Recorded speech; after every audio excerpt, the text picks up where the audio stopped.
إن شجرة الزقوم طعام الأثيم كالمهل يغلي في البطون كغلي الحميم خذوه فاعتلوه إلى سواء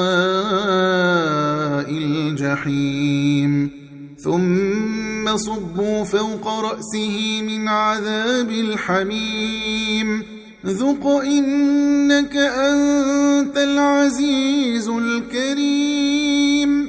إن هذا ما كنتم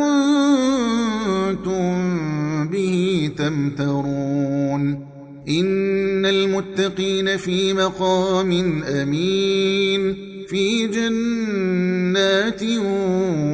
وعيون يلبسون من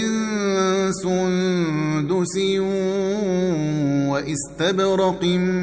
متقابلين كذلك وزوجناهم بحور عين يدعون فيها بكل فاكهة آمنين